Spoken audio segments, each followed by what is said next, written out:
Nathalie Charret, mathématiques, secondaire 1, secondaire 2, école de la Montée, pavillon Saint-François.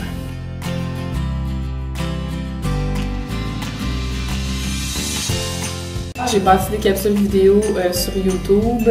J'ai aussi fait un site web en parallèle à mon cours Moodle, parce que j'ai un cours Moodle où mes élèves sont inscrits, mais ce site web-là permet aux élèves qui ne peuvent pas s'inscrire, qui ne font pas partie de mes élèves à moi, de pouvoir consulter des ressources en ligne. J'utilise aussi les logiciels comme GeoGebra pour les mathématiques, puis les exerciceurs en ligne comme NetMath.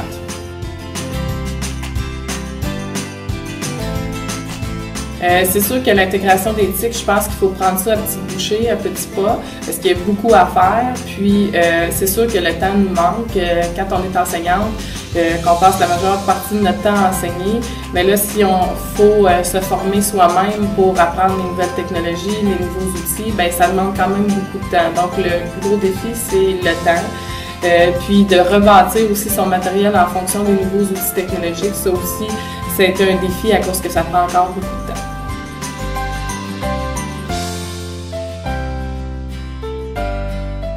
La première chose que je dirais à un enseignant qui a envie d'y aller avec l'éthique, c'est vraiment de commencer à se bâtir un réseau. Puis pas juste un réseau dans sa commission scolaire, de vraiment ouvrir les murs parce qu'il y a des belles richesses ailleurs, puis c'est le fun d'avoir les couleurs d'ailleurs, pas juste avoir les couleurs des personnes dans sa commission scolaire, c'est le fun d'être plus éparpillé et de voir plus large.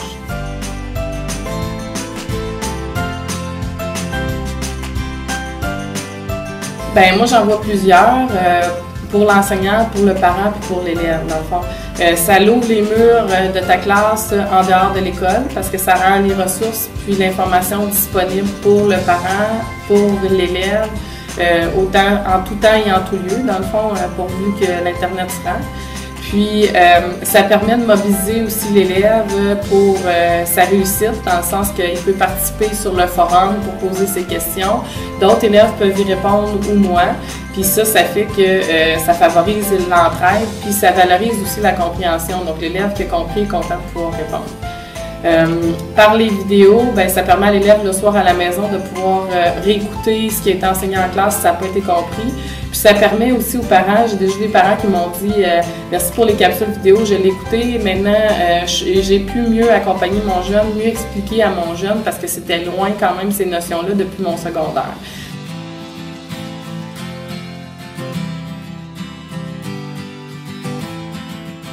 Je pense souvent bien plus habiles qu'ils sont avec les technologies. Fait qu'il y a beaucoup de profs qui me disent « Ah, mais moi, je veux pas être dans une classe technologique, tu sais, ça me fait peur, mais les élèves sont pas si bons que ça. » Puis je pense qu'il faut accepter aussi de laisser sa place puis de s'en laisser montrer des fois par un qui est bon. Puis c'est valorisant aussi pour l'élève de dire « Ah, aujourd'hui, j'en ai appris au prof. » Tu sais, puis moi, je trouve ça vraiment cool. Je dis toujours hey, « Je suis contente quand un élève peut m'en apprendre. »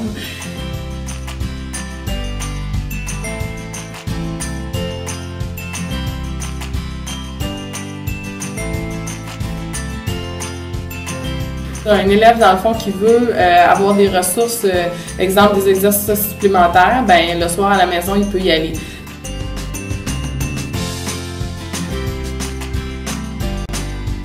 Le projet Horace-Mort est né du désir que j'avais d'amener mes élèves à créer des problèmes algébriques.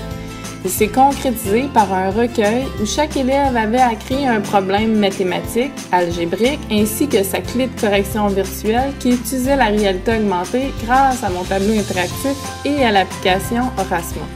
Le projet a apporté beaucoup de motivation et d'engagement de la part de mes élèves par sa finalité, la création d'un recueil.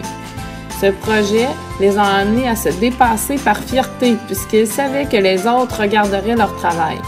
Le fait qu'ils n'ont eu à verbaliser leurs apprentissages mathématiques a fait en sorte que leurs apprentissages ont été significatifs dans un contexte réel.